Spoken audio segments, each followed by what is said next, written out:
Welcome sa aking channel mga kapatid at ito na nga ang episode 14 update sa ating action seryeng Black Rider. Huwag pong kalimutan mag-like, comment, and subscribe.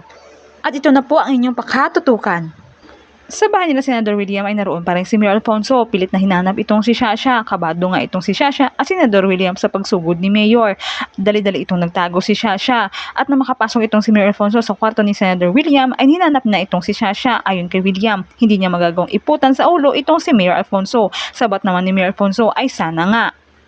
Todo tanggi pa rin itong si Senador William, hindi man nakita ni Mayor si Shasha, ngunit nakita naman ang last na hikaw ni Shasha na nakalapag sa side table ni Senador William. Itong hikaw na ito ay regalo mismo ni Mayor kay Shasha. At hindi na umimik pa itong si Mayor Alfonso nang makita ang hikaw ni Shasha at umalis ito.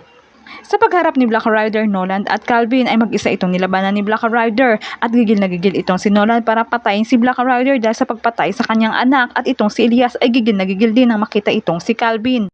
Unang nagharap itong sina Black Rider at Nolan at sa pagharap nilang dalawa ay gigil na gigil nga itong si Nolan at napatumba niya si Black Rider at habang walang malay itong si Black Rider ay tinanggal ni Nolan ang helmet nito at ayon kay Nolan ay makikilala niya na kung sino itong si Black Rider at nang akma nang tanggalin ni Nolan ang mask ay nakaiwas itong si Black Rider at binawian itong si Nolan ng suntok.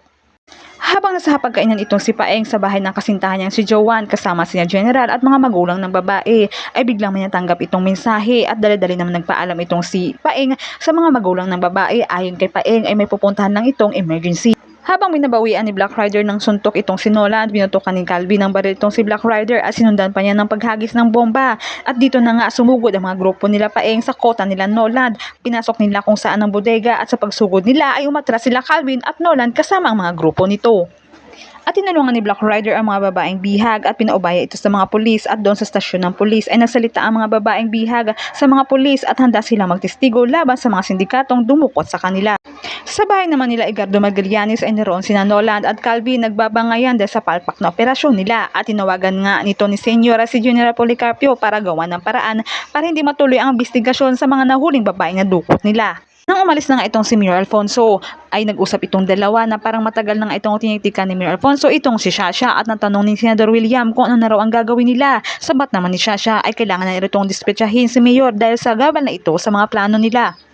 Nang makaway nga itong si Shasha ay naroon si Mayor Alfonso naghihintay at nag-alibay itong si Shasha na kunwari ay galing na naman ito sa event at sa pagkakataong iyon ay hindi na nagpaloko itong si Mayor Alfonso dahil alam niya na kung anong pinagagawa nito ni Shasha. Sinabi ni Mayor na hindi ito galing si Shasha sa event, alam niya umano kung saan galing ito. Sinabi pa niya ay napakasinungaling ito ni Shasha at laking gulat ni Shasha sa narinig niya kay Mayor. Dahil sa paulit-ulit na konfronta sa kanya ni Mayor Alfonso ay umamin na nga itong si Shasha na may relasyon sila ni Senador William. Yan lamang po mga kapatid at pakakabangan ng mga sumusunod na pangyayari. Maraming salamat po sa panonood.